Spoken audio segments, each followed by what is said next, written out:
Kaixo lagunok, gaurko proposamena, pultserak egitea, etxean egindako pitxiekin.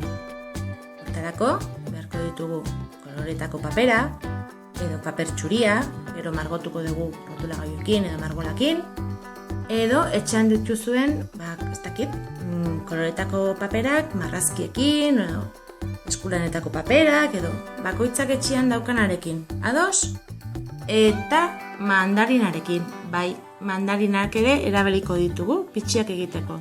Mandarinaren azala zehazki. Azalak kendu ondoren, tirak egingo ditugu. Gutxi gora bera, 5 zentimetroko tirakin nahikoa ditugu, bai? Horrelako multzo bat egin, eta gero, tiratxo bakoitza egingo dugu kiribildu.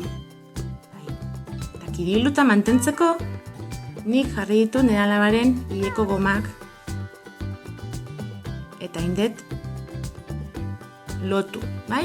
Gomatxoikin. Lotu ondoren, utziko ditugu lehortzen. Gutxi gora bera, 100 bat edo utzi ditu nik bere hortan. Eta lehortuta gero, gehitzen diek gorgorrin da.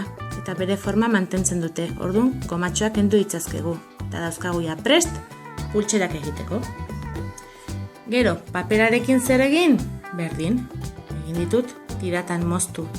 6-7 zentimetroko tirak nahikoa dira. Koloretako papera balin badia, ez dago arazorik. Txuriarekin nik egin dut ertz bat margotu bakarrik. Beste ertza zergatik ez, alperlanaz dugu egingo. Beraz, nola kanpoko ertza bakarrik ikusiko dan, kanpoko ertza margotu dut. Koloreak eta bakoitzaren gustura bakizu dana, beti bezala. Ertza hau erabili dut, palilloan lotzeko. Ados, ertz txuria. Eta gero joan naiz, kiribiltzen.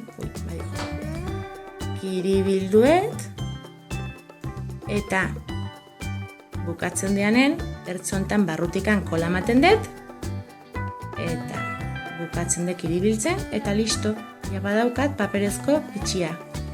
Hemen dauzkazute, bai, egin ditudan batzuk.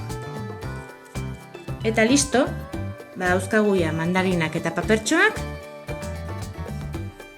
pultsera egiteko moduan. Orratza eta aria erabili dut, bakizue korapilo egin beste ertzean, eta sartzen jun, bazuen gustura.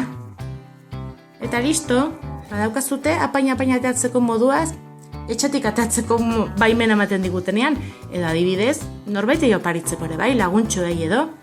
Hori ja, ikusiko zute, zer egin. Bueno, espero dut gustoko izatea. Ea, hurrengo arte!